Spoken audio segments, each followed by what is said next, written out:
در مسکو به یاد نزدیک 300 قربانی ҳавопаймои مسافربری مالایزیا که در شرق اوکراین سقوط نمود، مردم در نزد سفارت مالایزیاوو ҳолланд گل گذاشتند. روز پنجشنبه اثنای حرکت از امستردام به کوالالامپور، بوینگ 777 شرکت هوایی مالایزیا در قلمرو ولایت دنیسک سرنگون شد.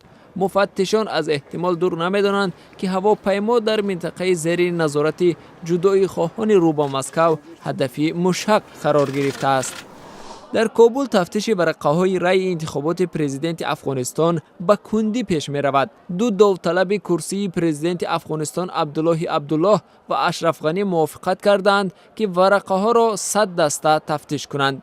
در روز اول همگی 60 دسته کار را شروع کرده به تفتیش 32 قوطی آوازدهی دست یافتند. مقامات ناظر انتخابات افغانستان میگویند اگر دسته های ناظر به تفتیش 1000 قوطی در یک روز موفق شوند، آنها در 4 هفته تمام کار را به انجام خواهند رساند. دکتر عبدالله میگوید در دور نهایی انتخابات تقلب سراسری جای داشته، تقریبا 3 میلیون رای باید از اعتبار ساقط کرده شود. در پایتخت قرقیزستان فعالان و گروه‌های مسلمانان بر ضد عملیات اسرائیل در منطقه غزه گردهمایی تشکیل کردند.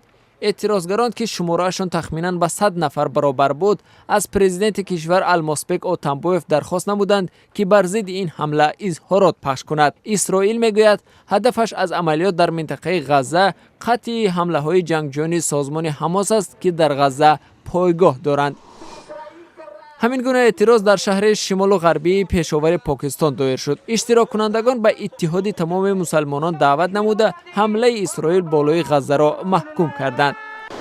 در قزاقستان بعد باران‌های پی در پی و آبشوی پیریخ‌ها باعث جمع‌شوی آب زیاد در سربند کنار شهر علم عطا شده است. آبخیزی و یخ در ناحیه تلگر چند خانه، ماشین، راه‌های ماشینگرد و پل را تخریب نمود. همچنان راه به یک لاگر نورسان مدت کوتاه بسته بود، ولی مقامات گزارش دادند که کودکان و نورسان لاگر را به جای امن انتقال دادند.